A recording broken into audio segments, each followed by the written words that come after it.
I'm Brian Carter, and this is Blitz on Channel 4. We have a good one for you today. We're going to reveal our Winter Sports Players of the Year. That's boys and girls basketball and wrestling players of the year. But we're going to start the show here at White County with head baseball coach for the Warriors, John Brown. Coach, we've had you on here more than anybody else. Always a pleasure having you on the show.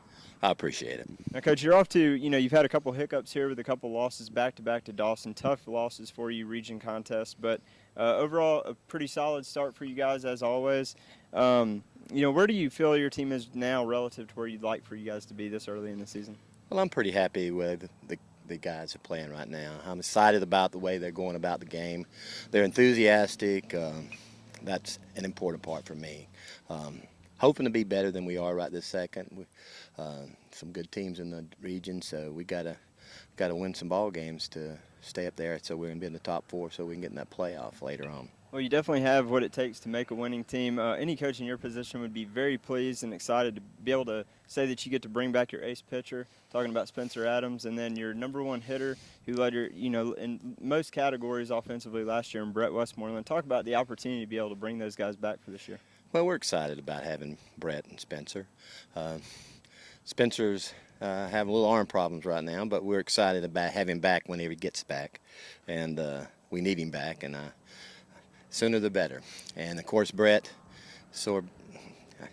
he's been hitting it well. He's hit 3 home runs already this year, and we're excited about that. Hopefully, he'll continue doing that and leading the team in hitting and being a leader on the team as well as Spencer. Now, let's focus on offense for just a moment, because besides the 2 straight losses to Dawson where maybe the offense wasn't there as much as you'd like, even adding those 2 games into the equation, you're still averaging about 8 runs a game, 63 runs in 8 games so far, so a lot of coaches would be blessed to be able to have that kind of production. I imagine that takes a lot of stress off you in the dugout and off whoever's on the bump, right? I guess so. We scored early in some games, and that total is probably a little bit misleading. We hadn't hit it that well lately, and but I'm excited about the way they go at it this year. The team is an exciting team, and hopefully we'll do better as the year goes. And I'm hoping that'll happen, and I'm feeling it will. Now, Coach, you've always been very modest about this fact, but the stats are there and they back it up. 6 straight years you put together a winning season. That includes 3 trips to the state playoffs. And I attribute a lot of that to your coaching and how vital that's been to the success of this program. But I do got to ask you, how is it that, a lot of coaches every coach has to deal with turnover, graduating top players, but it seems no matter what circumstances are around you, whether you're in the toughest region in the state or not, which you usually are, or you turn over your top players, you still put together a competitive ball club. I don't know how I do that. I know we just go out and we work hard, and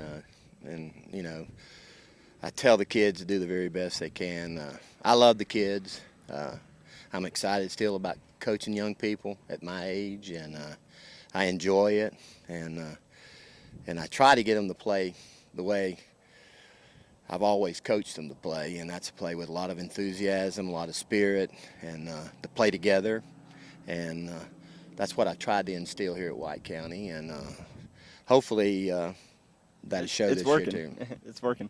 Now, Coach, we kind of touched on the Region 7 AAA, all new Region 7 AAA this year.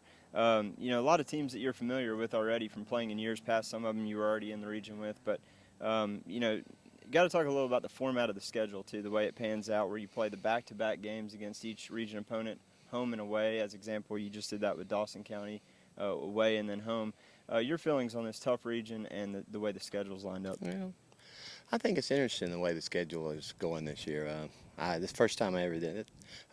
We play them back-to-back, and then we play everybody again at the end of the season, all the way through everybody. And it tells you where you stand real fast. You can't load up your pitching, and if you've got that much pitching, and so it's exciting about that. The district's going to be the region is going to be pretty competitive. I think it's a little bit top heavy. Look like right this second, and then it's going to be a chase for who's going to get those other spots. So. That's kind of where I was going next, to being the top-heavy region, and so far, you knew North Hall and Buford were going to be in the mix for those top 2 spots, and then throwing you guys in as well. It was assumed that the 3 of you would be in there, and then it's looking early on like Dawson's in the mix as well. Where do you feel at the end of the season where you guys are going to shake out in the region? We hope to be in the top 4. Dawson Scraps, they're a good ball club. And of course, we hadn't played North Hall and Buford, so I can't. They've always been very competitive. We never played Buford, so I'm sure they're a good ball club. And North Hall always plays hard, and hopefully we'll play real well against them also. Now, no coach or player likes to talk about the what ifs, but and we're not going to dive too much into that. But you do have a pitcher right now, Spencer Adams, who's already verbally committed to Georgia. And just 2 short years ago, you had Luke Crumley and David Sosby also go to Georgia. What it would be like to have all 3 of those guys on your pitching staff right now, and then what do you think Georgia's getting? With 3 White County pitchers on the hill out there. Well, I'd take the other 2 and have them on the mound right now. If we had that type pitching this year, it'd be pretty awesome, to be honest about it. You lose. Luke and David were pretty good pitchers in high school, and they've turned out to be pretty good also in college. And losing them, of course, Spencer is still got another year with us, so we're hopefully him to really lead the team next year too, as well as this year. And it's nice to have that type pitching on the man. It makes it a lot easier as a coach to coach. That's for sure. Got to be exciting seeing some of your guys be able to go on and play at the next level too. Oh, it's always fun to see that. You always can look on the web page or the newspaper and see how they did. Fortunately, I've been able to do that over the years, and that's real fun when you get to see them, even if they make it way up the line to major leagues or something like that. Well, Coach, again, thank you so much for being on Blitz. We appreciate it as always, and look forward to you guys in May being back in the state tournament. I appreciate it. Thanks, Coach. Now, when we come back, we're going to have 2 of the White County Warriors here on Blitz.